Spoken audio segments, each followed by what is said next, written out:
I'd like to welcome everyone to our live webinar from Stuart, Florida. I'm Quentin Allen. I'm a refractive cataract surgeon in Stuart, Florida. And that is, for those of you who don't know, it's in the West Palm Beach area, about 40 minutes north of West Palm Beach, a little north of Jupiter. Tonight, Alcon is sponsoring this webinar, and we're going to talk about mastering the mix of advanced technology IOLs. We've assembled a panel of very experienced refractive and cataract surgeons. And we're going to talk about maximizing efficiency, predictability, and outcomes with premium lenses, specifically Vivity and PanOptix, but we're going to bring up a host of other technologies because our surgeons on this panel are extremely experienced with all presbyopia correcting technologies. So first, we're going to talk about efficiency and predictability in premium vision. And then we're going to get into customizing vision with monovision versus full range vision and all of those variances. And then we're going to talk about the power of the immediate wow factor. Okay, now that's the canned portion of this talk. But the beauty of today's talk is we're really just going to have an organic discussion. And we're going to start with asking our surgeons, and we'll start with Dagny Zhu, who is from Los Angeles, California. Ladies first. She's joining us from the West Coast, ran out from clinic just to be here for this webinar. And Dagny is going to talk to us, tell us a little bit about her practice, tell us about her presbyopia correction options for cataract surgery, and then we're going to dig more deeply into that as we go. So we'll start with Dagny. Hi, thank you so much, Quentin. Hi, everyone. Thank you for joining. So I practice in private practice in the greater Los Angeles area, and I mostly have a large refractive practice or refractive cataract practice, meaning that my patients come in already wanting to be glasses free. So whether that's through LASIK, PRK, ICL, or cataract surgery, they're looking for that full range vision or trying to be spectacle independent as much as possible. And so I'm very lucky that I get to work with a lot of these advanced technology IOLs. I'm probably putting in about 80 to 85% presbyopia correcting IOLs for my patients. Very happy to be here with all of you today. And I'm really glad that Alcon is focusing on how we use these lenses as a whole. Sometimes we only focus on one lens type, but I think the reality is that we all customize and cater our lens choices to each patient, to each eye. And so it's really great we get to share our pearls on how to best do that. Well said. So we're going to get some really good pearls, hopefully tonight, as a part of this discussion. Now we're going to go to the middle of the country. We tried to be really representative here. We've got Dr. Shamik Bafna from Cleveland, Ohio. So Shamik, tell us a little bit about your practice and your presbyopia correction mix. Sure. So Quentin, thank you very much, Alcon, for inviting me to this presentation here. I'm really excited to discuss the different lens technologies that we adopt. My practice, I'm based in Cleveland, Ohio. My primary partner is Dr. Bill Wiley, and our practice is very much focused on cataract and refractive surgery. I think every patient that comes in, after a while, whether it's coming in for refractive surgery or cataract surgery, you kind of look at them to try to see what can I do to try to minimize their dependency on glasses. And basically, we go ahead and always have a discussion with patients. And it's very important in my mind to kind of talk to the patients and try to determine what their goals are, number one, but then number two, looking at their eyes to try to see, based upon what their goals are, what is the best lens technology that we can adopt for those individuals. So we'll kind of go into a holistic view in terms of how we kind of make those determinations. Right, that holistic view is so important. And lastly, we're going to go to the Northeast, to New York City, where Dr. Doug Grayson is joining us from Manhattan tonight. Doug, great to see you. Why don't you tell us a little bit about your practice and your approach to presbyopia? Okay, thank you, Gwen, and thanks for having me. Thank you, Alcon, for having me. We're a practice that we have 6 offices, 5 in northern New Jersey, 1 in Manhattan. Fairly high volume of cataract surgery, about 6,000 a year. Broad geographic and demographic mix, and even though Northern Jersey, some of the offices could be worlds apart in terms of the types of patients, the complexity of the patients. We also have a very, very heavy glaucoma practice. We originally started as a glaucoma referral practice and evolved into this cataract practice.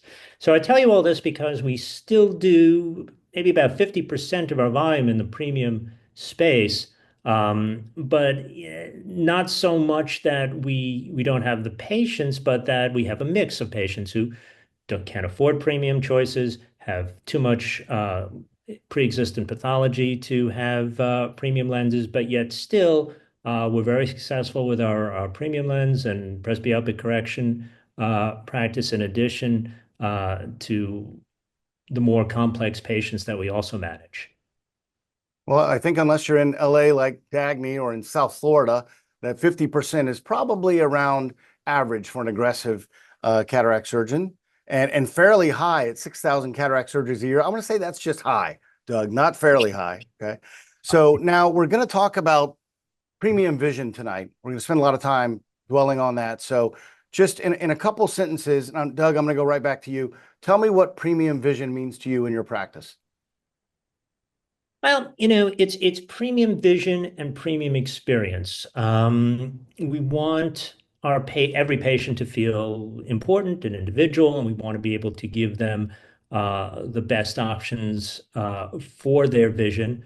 Again, excluding what previous existing pathology they may have. But ultimately, the holy grail is to try to give patients full range of vision, distance, intermediate, near, the best balance in both eyes, as long as there's no other reason why they can't have that. So it's a premium experience in that we take care of our patients from really start to finish. If they have issues with, I'm there for them. My internal team of optometrists are there for them.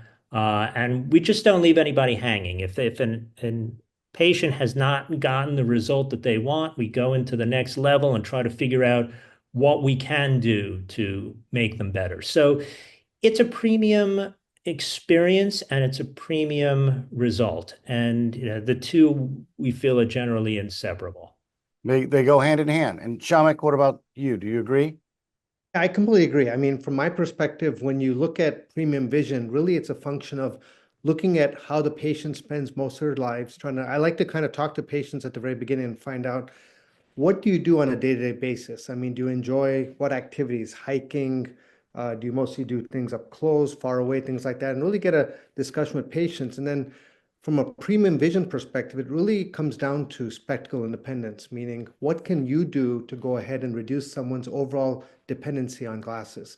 And trying to determine exactly what their goals are. Is it primarily to see well farther away, or are you trying to give them more of a range of vision? And so to me, anytime that you're trying to reduce spectacle independence, that's premium vision in my mind. And Dagny, what are your thoughts on premium vision? Premium vision is, like everyone says, spectacle independence, but my patients describe it as they just want normal vision.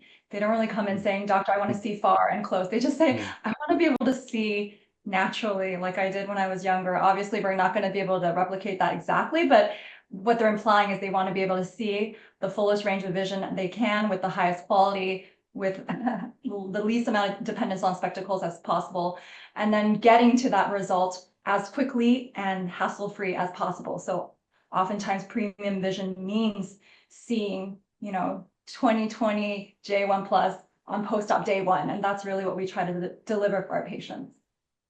Well, I would agree with everything that all of the panelists have said here, is that premium vision, the only thing I would add is that if somebody has a specific refractive outcome in mind, to me, then we're already talking about premium vision, right? Because anything that's kind of non-premium, that's a patient who says, I'm okay wearing glasses full time.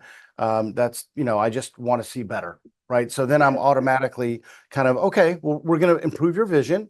But for you, there's no specific refractive outcome. We don't need to manage your astigmatism. We're not worried about spectacle independence. So, anything beyond that to me is now we're in that premium vision category. So now achieving that, and we're going to talk about efficiency and predictability of that. And a couple of you brought up getting to that endpoint in a hassle-free and quick resolution to their issues.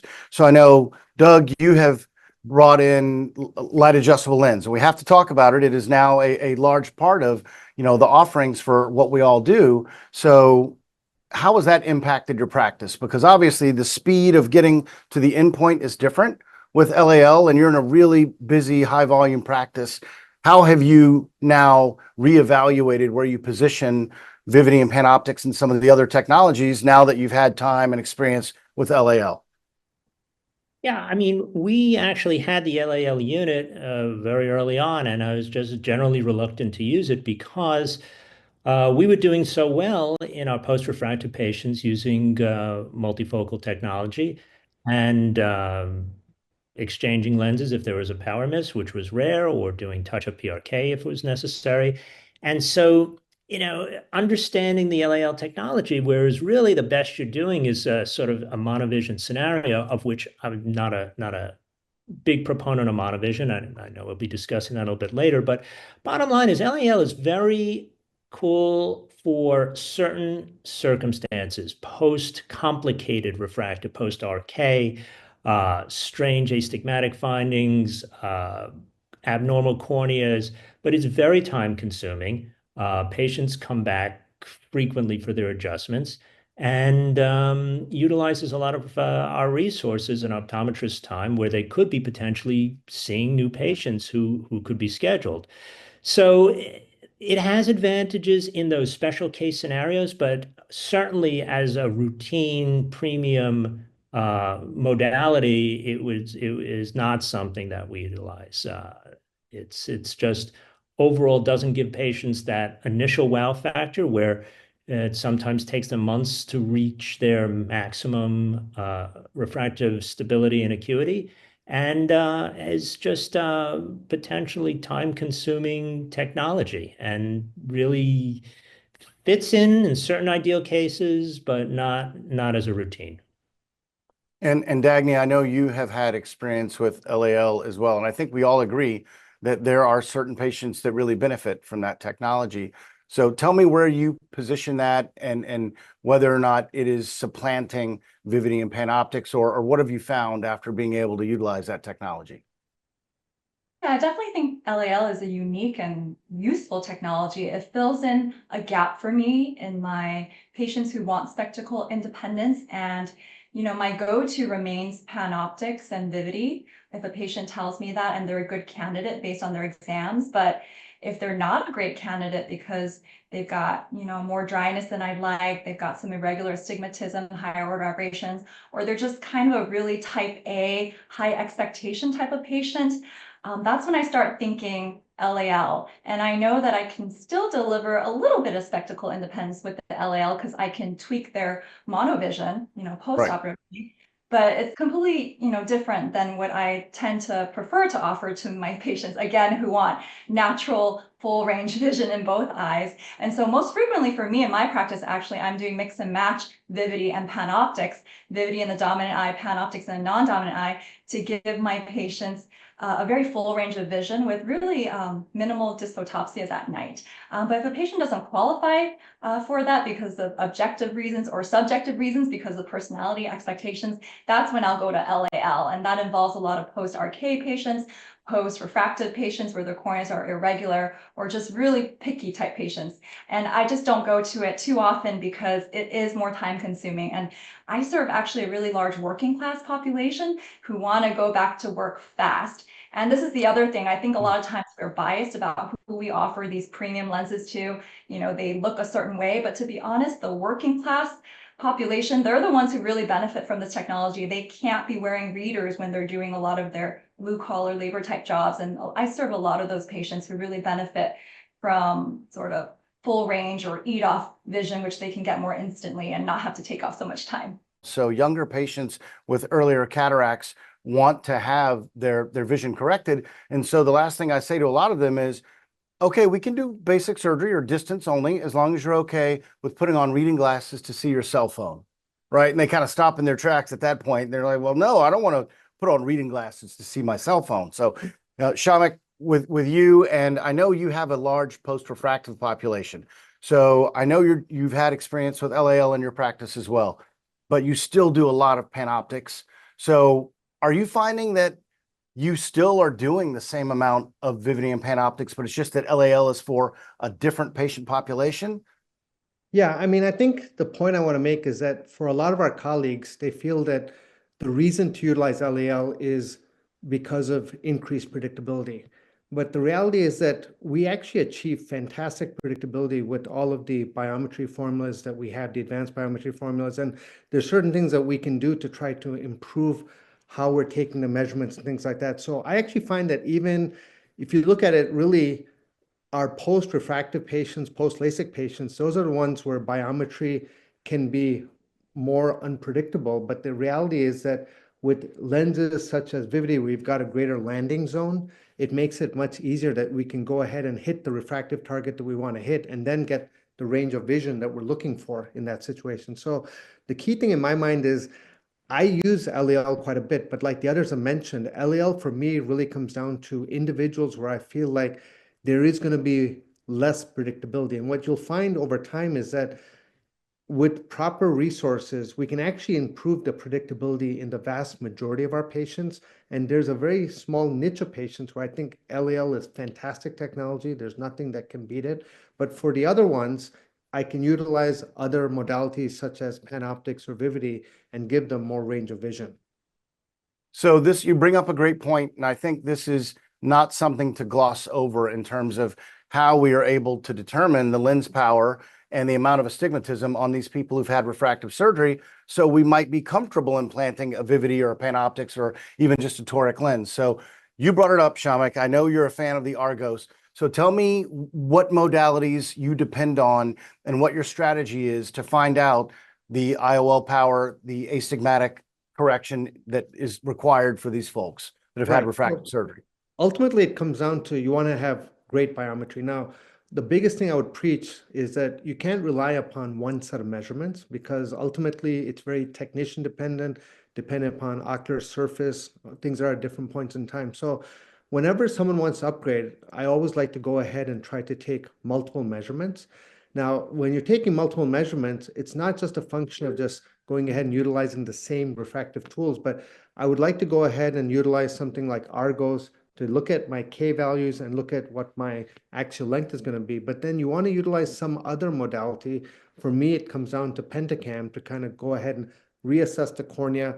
You can go ahead and determine how much astigmatism there is, which Argos does tell you, but by looking at something like a Pentacam or some other corneal topographic measurement, you can see how regular the astigmatism is. And that can help you to ascertain, is this someone that I feel comfortable to going ahead and performing these various modalities with? So utilizing that, doing multiple measurements, that's sort of what you can do to go ahead and make sure that everything's fine. As long as all of these measurements add up, then you proceed. Now, if you find that there's variability, that's always a red flag. And to me, the biggest source of variability comes down to ocular surface. I mean, whenever I see changes like that, that tells me that if I've missed it, I need to go ahead and work a little bit more on the ocular surface to try to make sure that I've got two sets of measurements at 2 points in time that are relatively similar. Agree. And Dagny, I know you mentioned previously about ocular surface, and you said on our pre-call about repeating topographic measurements. So what does that look like in your practice? Do you bring people back frequently for repeat visits? Absolutely. So for me, having consistency across multiple devices and multiple time points, I think is key. And so by default, all my technicians are getting 2 biometry readings and 1 or 2 topography readings on every patient. I just want to make sure that the measurements are consistent and I'm choosing the right power lens. If there's no consistency there's a lot of variability, or if I'm borderline between 2 toric powers, I'm not sure if I want to go up or down, that's when I'm gonna, up their ocular surface optimization, bring them back and repeat those set of exams again. And that's what's going to really help me determine the final lens power and figure out the issue about consistency. If they're still not consistent, I may put them on treatment for longer. I may downgrade them to a monofocal. I may do a superficial keratectomy if I'm suspecting EBMD. I think there's really no harm in repeating measurements so that you're confident that you are getting the right power, but also that you're using the right lens. You don't want to use a PanOptix or Vivity if your measurements are inconsistent. And I've actually looked at my outcomes. So I do a lot of same-day bilateral cataract surgeries, and I've looked at 1,500 of my eyes, and we're getting about plus or minus 0.5 diopter spherical equivalent in about 88 to 90% patients. So really close to actually what LAL first reported with their results. So I'm like, hey, I'm not doing too bad. I'm not too far from the LAL results. So I'm pretty proud of that. And I think there's always still room to improve, but definitely getting multiple measurements across multiple time points and devices is one reason that we've been able to do such a great job. Agree for sure. And now, Doug, you see a ton of patients coming in for these cataract consultations. Are you looking at multiple topographies? Do you and your optometrist have topographies at the consult? How do we get this right? Yeah, no, I agree with everything everybody else said. We have Pentacams and IOL 700s in all the offices. We've used the Argos as well. And we look at both and we see and compare, and we do love consistency. Problem is sometimes we don't get consistency. And we just have to kind of go with a gut of which is better, the keratometry on the 700 or the keratometry on the Pentacam.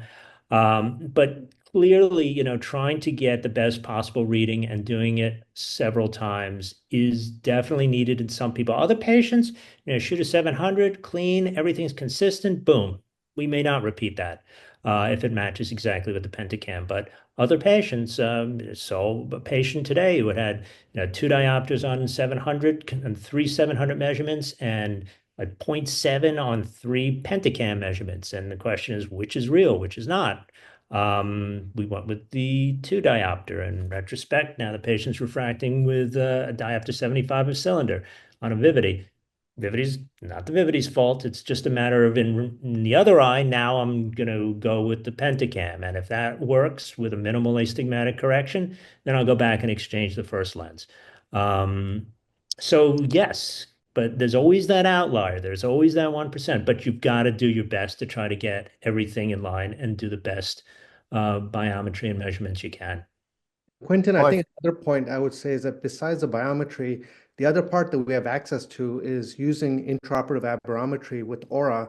That's just another point that one can look at. So in my mind, I kind of go in with the basic game plan that I'm going to go ahead and probably use this lens or potentially another lens. And Aura for me oftentimes serves as a tiebreaker. I mean, it kind of goes and helps and guides me that, okay, maybe I'll go more with the T3 or a T4 or something like that if I'm not sure exactly. A lot of times, I'd say majority of times, Aura is very consistent with what I was planning on doing anyway. And then you find, well, why did I do it? But the reality is that there's about 30 to 40% of cases where you find that that kind of helps to serve as a tiebreaker. So that's number one. And number two is we can pick the right power lens, but ultimately we want to make sure that we align the lens at the right location. And that's where Aura is fantastic, because basically as you rotate the lens, you can go ahead and get to that point where the GUI tells you NRR. I mean, that's what every surgeon is looking for, no rotation required. So then you've got the lens. So then you can look the patient in the eye and tell them that, on the table, I got you to where I needed to be. And you can be very confident at that point in time. Agreed, Shamak. That's a great point you bring up. And we can also be a little greedier with Aura when I'm positioning a toric lens.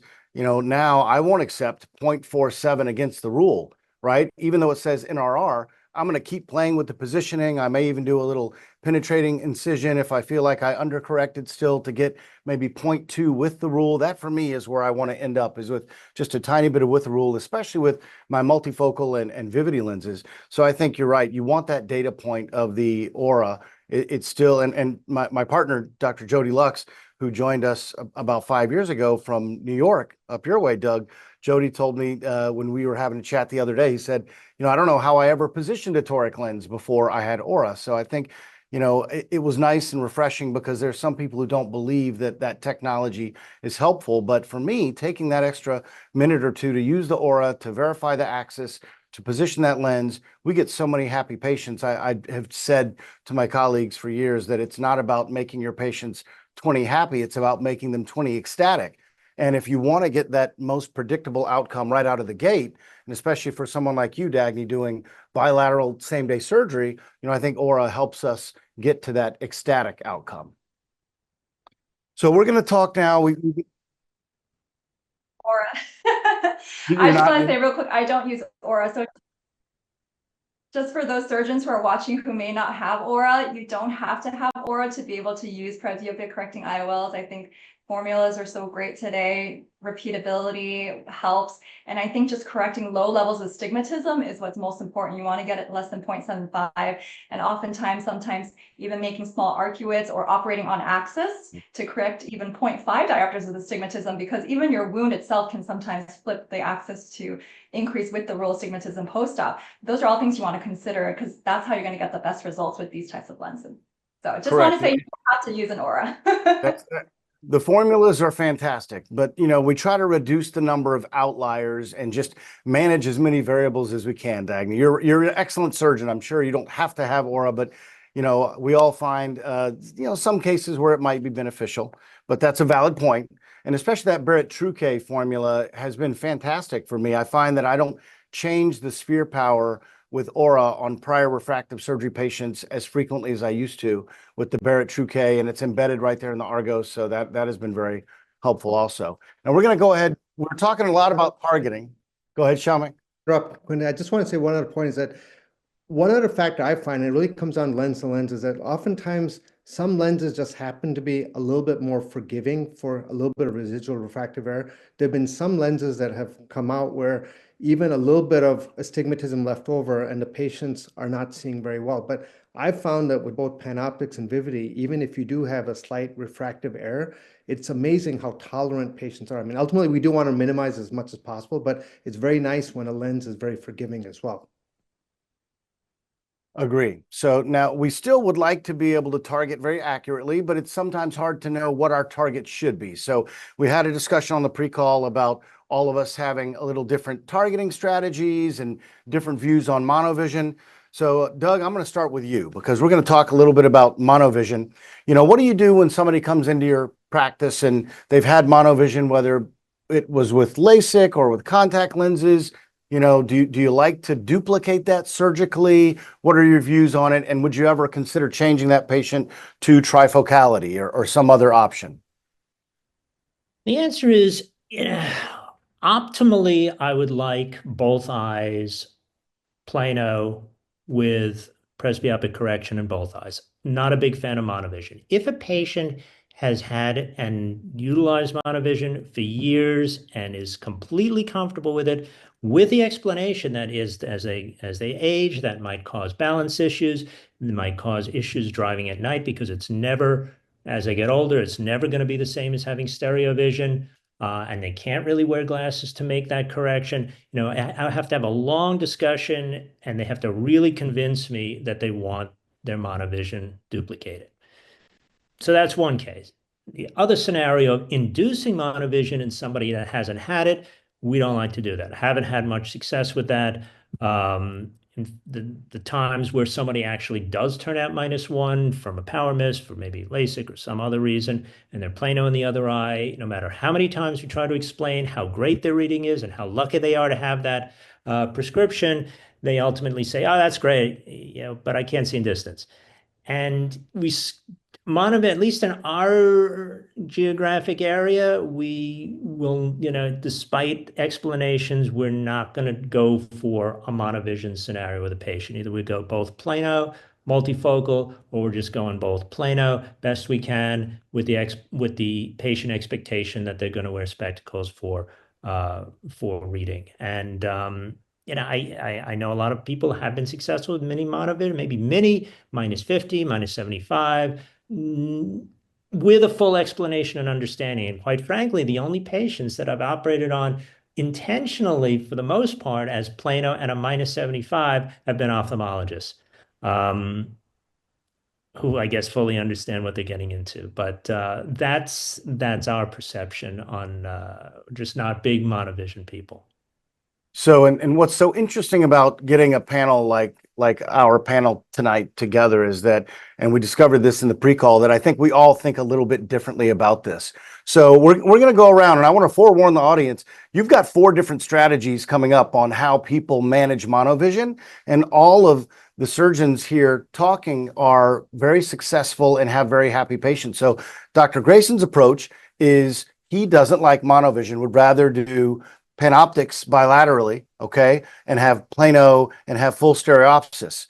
Now we're going to go out to the other coast of the country, to Dagny, and she's going to tell us how she blends Vivity and PanOptix and does some Vivity Mini Mono. Dagny, tell us about that. So I think mini monovision is great, but only as sort of a last resort. And so again, I'm with Doug. I will only do monovision if the patient asks for it and they've loved it their whole life. I'm often converting my monovision patients to a full range vision lens or my mix and match, which I talked about. I do Vivity in the dominant eye, PanOptix in the other. And those patients tell me how unhappy they were with monovision, or as they got older, they felt that it didn't work as well anymore. They lost stereopsis, they were having trouble with balance, falls, things like that. They just weren't seeing as well. And so providing them a fuller range of vision is always my go-to preference. And with Vivity, the great thing about that lens is I will use bilateral Vivity mostly for my patients who really drive a lot at night and I really want to minimize their halos and glare. And that's when I will go for bilateral Vivity, because that's where I think Vivity being non-diffractive, having that wonderful X-wave technology, really minimizes dysphotopsias. And I've had truck drivers with bilateral Vivity do super well, be super happy with it. And that's where I do micro monovision, where I honestly just aim a teeny tiny bit minus, like the first minus a quarter or minus 0.33 in the non-dominant eye, plano in the dominant eye. And 75% of these patients are getting J2 or better based on some of my studies. And they're seeing almost 20/20 pretty much in each eye, even with the eye with a little bit of myopia. So they're getting excellent distance and really great functional or even better than functional vision sometimes. So that's my approach. I love micro monovision, and mini monovision is only when there's really no other choice. And I will use the LAL for that. I think LAL is great for premium monovision, but at the end of the day, LAL is still a monofocal lens. And so I consider it a separate category than Vivity and PanOptix. And so, Dagny, just to specify, you don't find as much near range with the LAL as you do with Vivity. So that's why your preference is the Vivity micro mono. Yeah, thanks for pointing that out. That's absolutely right. Vivity is an EDOF lens. The LAL is not an EDOF lens on label. It doesn't have the clinical data to support that. You really have to meet strict criteria, ANSI criteria, to be labeled an EDOF, and you just can't get those consistent intermediate and functional near vision with the LAL. And so I definitely get more bang for my buck with the Vivity lens, in my experience. And Shamak, you do a lot of LASIK. You've got, I'm sure, patients coming back who've had LASIK monovision. What's your preference for those folks, and how do you have those discussions? For me, a lot of it comes down to what the patients have been used to. I mean, I always let patients know that phakic monovision is very, very different than pseudophakic monovision. And by that, what I mean is when it's phakic monovision, since you've got your natural lens in place, you actually have some degree of accommodation that's going on. And because of that, you tend to have this range of vision that patients can have. So what I like about if someone comes in and let's say they've been used to monovision, I'm very comfortable in going ahead and trying to replicate the monovision to some level. So what I'll do in that situation is if someone is, let's say, a prior LASIK patient where I want to be a little bit more forgiving from a biometry standpoint, since there's a little bit greater landing zone from a Vivity perspective, I like to go ahead and do the dominant eye with the Vivity to begin with and try to see how they like that. And then depending upon that, I basically ask the patient, well, how do you like your distance? They typically will say, I love my distance, doing fantastic. And then I try to get an assessment in terms of how much near vision do they have? And is it something that they wish they would have a little bit more near vision? And if they basically come back to me and say, Doc, I just love exactly where I'm at. I'm happy with my near, things like that. Then I'll go ahead and with the second eye and I'll try to basically put the same type of thing where I'll kind of keep things very similar. But if on the other hand, the patient comes back in and says, I really like what I'm seeing at distance, but I wish I had a little bit more range of vision, then I will go ahead and titrate. And I'll do a little bit, in my hands, I'll do a little bit more than just the micro that was mentioned. I'll probably do more like about a minus 0.75 or minus half to minus 75 to try to get a little bit more range in that patient. But I always go ahead and have discussion with patients and let them know that, with this technology, we are trying to get you some range, but at the same time, we don't want to create too much anisotropia. We're not happy with the difference that's going on. So now your approach is a little closer to what I like to do. I agree with you completely with doing that dominant eye first if you can. Unless they've got monovision experience, then I will go ahead and do the non-dominant eye first, even with the Vivity and target for me about minus 0.8, minus 0.9. But when we implant the dominant eye first, it allows us to see how much near vision they're getting, which is the beauty of it, because some people say their near is fine. They're 20/20 or 20/25 and they're J2 with a distance target. And that's, not as common, but it does happen. And so sometimes we were intending to do mini mono, but we just end up matching up both eyes at plano-ish. But the majority of our Vivity patients want a little more near. And we did do -0.5 for a long time for, several hundred Vivity lenses at -0.5. And occasionally I'd get burned with somebody saying they wanted more near. So I just kept pushing the envelope a little further. So it went from -0.5 to -0.75 to -0.8 to now -0.9 is what I typically do with the second eye. And those people still can be 20/50 distance, because remember, the periphery of that lens is almost all a refractive monofocal lens. It's just really that central EDOF shaping element.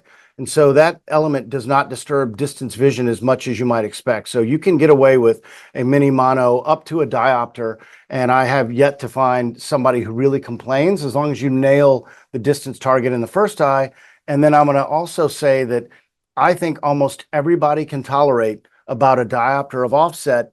And even if they've never had monovision, so we do it on everybody. If they want more near, I'm going to go ahead and give them a -0.9 target in that second eye, irrespective of whether they've had monovision in the past. Graham-Barrett studies have told us that under -150 of offset, that people maintain stereopsis. And I think that's important. And as long as you nail the target in the distance eye, that is our go-to strategy for reducing the need for glasses for these Vivity patients. And we've had a lot of success with that. So, and have any of you seen somebody who ended up a little more myopic in their non-dominant eye, where they had a lot of trouble with the Vivity mini mono? Listen, I was going to say, it was so great hearing all the different approaches. The reason I don't push more minus is not in the non-dominant eye is because I've had, like what you described, a patient ended up a little bit more minus in the non-dominant eye and they didn't like it. They felt like it blurred their distance a little bit. And so for me, if I'm comfortable with going up to -0.5 in the non-dominant eye without having to counsel the patient pre-op that we're doing a mini mono, because the distance is still so good. But if they're needing more than -0.5, like -75, -1 or more, I feel that some patients may notice the drop in distance. And so in those patients, that's actually when I put the PanOptix in the non-dominant eye. That's how I end up getting the mix and match. Because I think with that, then you get a really nice near range, and you maintain that distance vision in that eye, and you limit the anisometropia. So that's sort of how I think of it for my patients. Well, one nice thing is you can actually demonstrate to the patient what that offset will look like. If you're plano in the dominant eye, you can take them out into the hall outside your lane and throw a +75 lens on their eye and say, this is what it's going to do to your distance vision in the other eye. Right? So you can show them how it's going to degrade the distance quality a little bit, but you can also show them in the lane, it's going to give you that extended near. So you're going to get that J1 plus near. So yeah, that's a great way to even decide whether you put a PanOptix or not. If they don't tolerate that anisometropia, maybe just put a PanOptix in the second eye. And there are some studies, Dagny, now showing that Vivity PanOptix, that what they call premium monovision, might actually be a little better than we thought. It might be better than blended EDOF. It might be better than bilateral PanOptix. So you may be onto something, Dagny. The match, yeah. I'm actually publishing that really soon. So in this now, last question for Dagny, and then I'm gonna move it around. But I know this just kind of illustrates what you talked about with having the Vivity lens in one eye and the PanOptix in the other. If you look at the screen here, we can see that there's a drop off for the far intermediate with PanOptix that then is covered by Vivity. So I think those of us who've experimented with this Vivity PanOptix blend, and I've got probably 20 patients with Vivity PanOptix blend, and it has worked very nicely. Doug, do you do the mixing and matching of these lenses as well? No, not really at all. Okay. My philosophy has been that the neuroadaptation occurs best when the optical systems are the same in both eyes. And quite frankly, we've had so little complaints of night dysphotopsia with PanOptix that having two PanOptix gives these people their best full range of vision. And we haven't really combined technologies because we really haven't had a need. And again, I feel it's best to keep them consistent. If maybe they're a little bit prefer some more reading vision with a technology like a Symphony or Vivity, I would go to that -50 point in the other eye.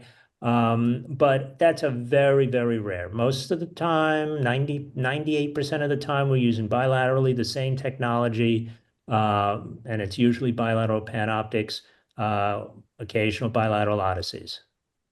And John Hovannisian and Mike Jones and myself did publish data on panoptics as well. We didn't get quite the spectacle independence that you did, Dagny, but we were in 82% range, I believe. It was still fantastic. Both my parents had bilateral panoptics, so I'm definitely a believer in that technology. Shamak, are you doing mixing and matching in your practice tonight? It sounds like you're a bilateral panoptics guy also. I'm more of a bilateral person myself. I mean, I find that, to Doug's point, it is quite amazing that as multifocal technology has evolved, and especially with the panoptics, I always find that patients love the range of vision, but the main thing that you're looking at as a surgeon is what is the lens that is the most forgiving lens, meaning that no matter how many eyes you do, there's always going to be one or two patients that you tend to remember because they're the ones that are unhappy. But the reality is that with this particular lens, the number of those patients tends to be very, very minimal. And so I feel very, very comfortable in providing this for the majority of my patients. I mean, I will go ahead and have a discussion with patients regarding how averse they are to glare, halos, and of that nature. But if you go ahead and show exactly what it may look like, most of them actually neuroadapt extremely well.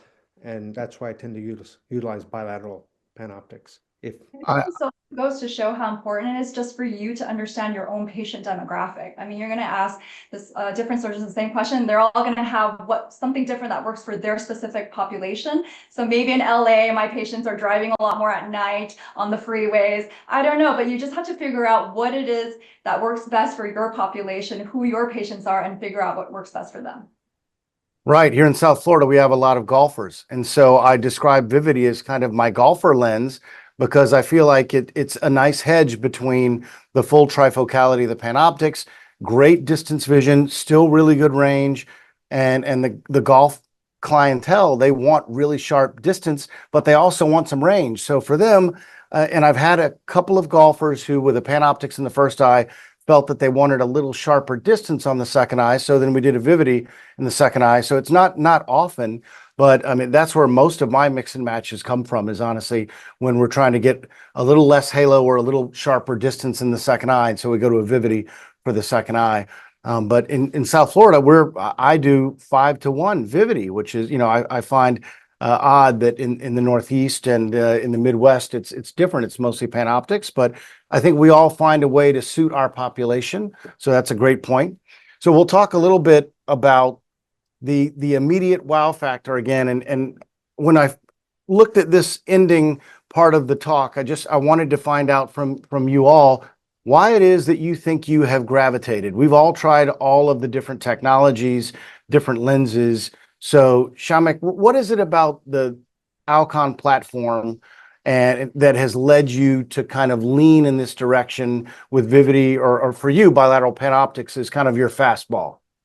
Yeah, I mean, for me, a lot of it comes down to predictability, in the sense that I know what I'm going to get when I perform this type of procedure with this particular lens.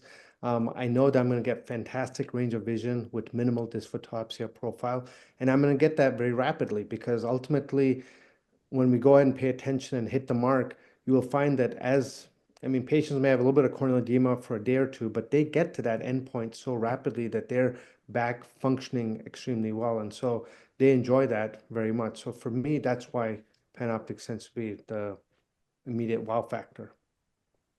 And Doug, you do a lot of these lenses. I know you don't want your patients bouncing back, in a week or two unhappy. So what about panoptics has made that kind of your fastball? It sounds like that's your go-to. Yeah. I mean, from our point of view, when we're talking to patients about premium lenses and why they're going to pay $8,000, $10,000 extra, it's to have the ability to read, as opposed to just having clear distance. We explain, if you did nothing, no femto, no premium, you'd have pretty clear distance. What we're giving you at this price point is the ability to read. And Panoptics delivers the ability to read phenomenally. J1, consistently.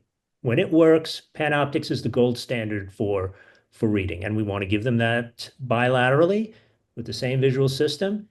And I don't want to make a story. And Vivity is a fantastic lens, and we all know that it doesn't give the same level of reading as PanOptix. So I don't want somebody coming to me after they spent their $10,000 and say, yeah, I can't really read that well. I thought you said I could read. And so with PanOptix, we've got no issues. They're happy and we're happy. And we also don't get those complaints. I think, you're around the same age that I am, and we're old enough to remember the 4-ad restore and the 3-ad restore and the old Tecnis multifocal and the poor quality near vision, the ghosting, the contrast sensitivity issues, and the massive halos and the need for exchanges that occurred with those early iterations of these multifocal lenses. Now it's funny, I don't even think about those type of outcomes. I haven't had complaints about ghosting or, anything unusual. It's just people are happy and they're smiling and I use the Femto too, so we get a faster visual recovery. So, I agree with you, Doug and Shamik. It's just nice knowing the type of outcome that we're going to have. Dagny, you didn't have to go through that restore 4-ad like we did. So you're in the holy, the holy grail of ophthalmology right now. Before, actually, I think really, my first year out in practice, at our practice we only had the Tecnis multifocals that didn't come in torics, and so they were doing like huge arcuates for patients with astigmatism. I was like, no, don't do that. Let's use a toric. And that's when I would use a restore toric to do the astigmatism correction. And the +4 gave a lot of near for my shorter patients who like to hold things here. But you're right. Since PanOptix came out with a trifocal, I've not had to do that anymore. Right. Yeah, we really are in the golden era of presbyopia correction. I remember pre-toric lenses where all our premium IOLs, we didn't have premium IOLs, we just had LRIs. So we were doing LRIs at the time of cataract surgery and, doing a little monovision, and that was it. So we really are in the golden era, I think, of cataract surgery. So, and, the world agrees with you guys. Okay, PanOptix and Vivity are the #1 lenses in the world in terms of the #1 multifocal, the #1 extended depth of focus lens. Over 4 million of these lenses have been implanted worldwide. So I think we're in good company with understanding why these are our fastball lenses. So in any other pearls, I'll say that I don't think spend enough time talking about some of these issues, but obviously we can't spend all night. So I'll just say that the dry eye management that I think Dagny brought up, having patients come back for those repeat visits, because it's not only a chance to continue to optimize the ocular surface. So if I had to talk about the one pearl, it would be the time that you spend with the patient on that ocular surface optimization visit is not only to fix their cornea, but it's also to kind of get insight into their personality, right? We want to have a clean eye, but we also need to have a clean mind that we're implanting these type of lenses into. So it gives me an extra visit or two to really assess their personality type and then to make a better decision about the lens technology that we're going to implant. So any last minute pearls here, Doug? What are your pearls for the audience on how to achieve success with these lenses? Sometimes it's hard to read the patient personality. We've had patients who are engineers, pen pocket protectors, the whole deal. And, we knew they were going to want precision, and we did PanOptix bilaterally, and they flew through it, happy as clams. And we've had patients who totally threw us off, technically perfect result. Never thought this person would be a problem, and just tortured us about, various things. So patient selection is important, but eye selection is more important to us. Having strange things on the cornea, having pre-existent diseases. We've been successful in PanOptix in glaucoma patients. Mild and moderate. Maybe not so much advanced that we would go there, but epimacular membranes. That's the big bugaboo to watch out for because they're so common. And especially now with OCTs, we're determined. And we do OCTs on every every pre-op cataract patient. We're finding these epimacular membranes. So, depending upon how severe they are, we have to decide, well, is that someone who will still benefit from a PanOptix? Do we get a retinal consult preoperatively? Do we treat with nonsteroidals more aggressively to try to reduce the rate of CME? So, knowing your eye and knowing what's going to be the best potential modality for that eye is very important. And the technology we've got now, I mean, I started, Quentin was mentioning, the old multifocals. We had no OCT. We had no Right. IOL masters. We had no pentacams. And, the technology we've got now is just phenomenal and really enables us to deliver our patients, exceptional results. So Shamik, so Doug gave a great answer about that. So I want to ask you to comment about the epiretinal membrane issue. Do you use a Vivity in that circumstance, or would you still implant a PanOptix depending on foveal contour? And then what are surgeons out there getting started? How do they increase their involvement with AT-IOLs and these newer technology lenses? Can you give some advice for newer surgeons as well? Yeah, I mean, I think a lot of it just comes down to spending time with your patients to try to understand what are their goals, number one. I mean, I always start every conversation in cataract before I get into the pathology. I just try to find out, what do you like to do? I mean, how do you spend your eyes? What are the things that you would enjoy doing? And getting a sense of how are their activities and how important it is would be to try to minimize their dependency on glasses.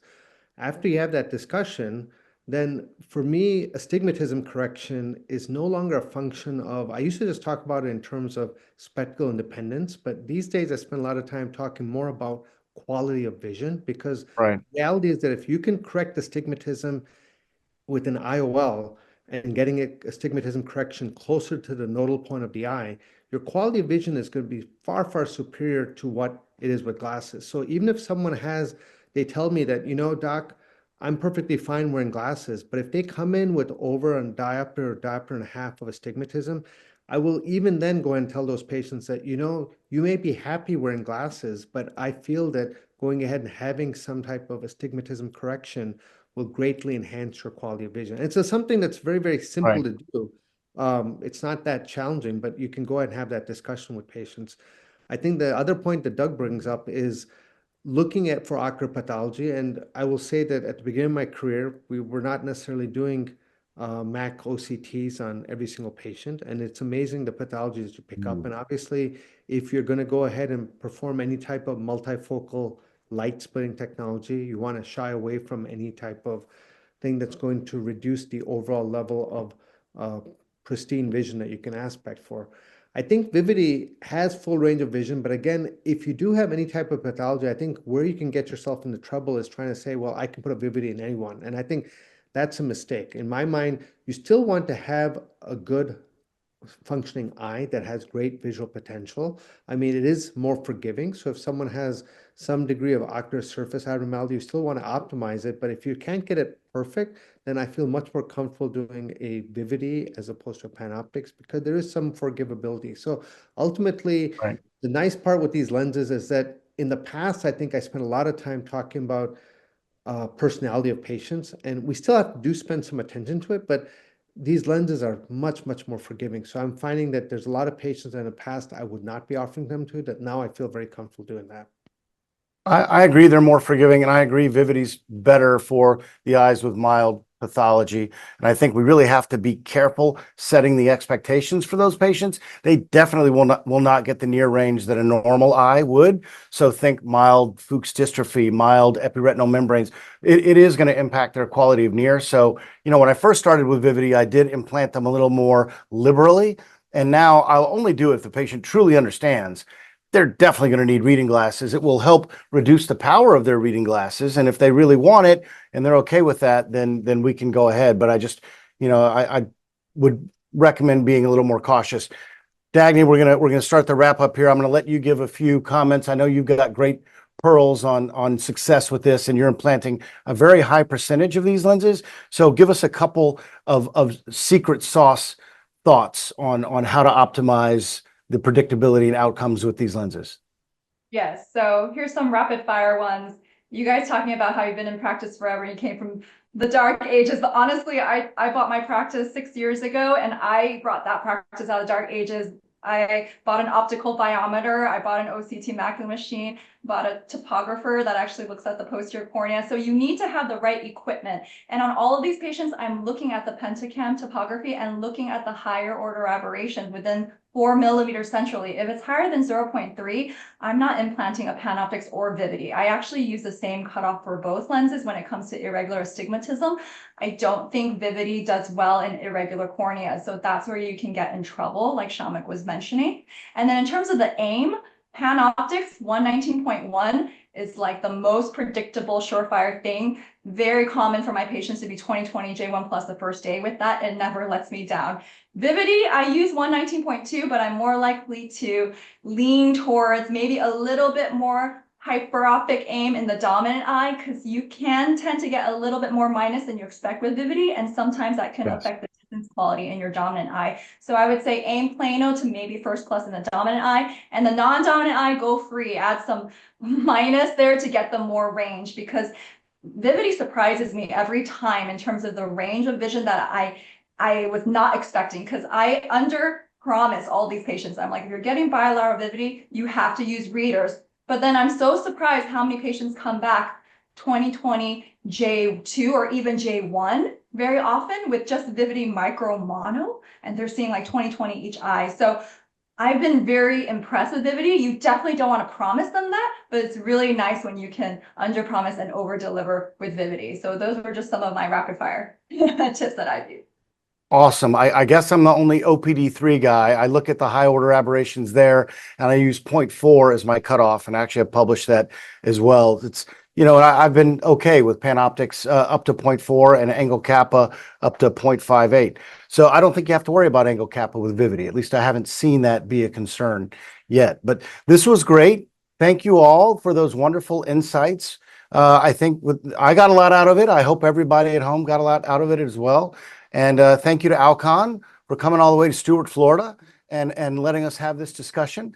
So I look forward to the next one. In the meantime, hopefully everybody's able to employ these in their practice, and wish you all great success. Thank you.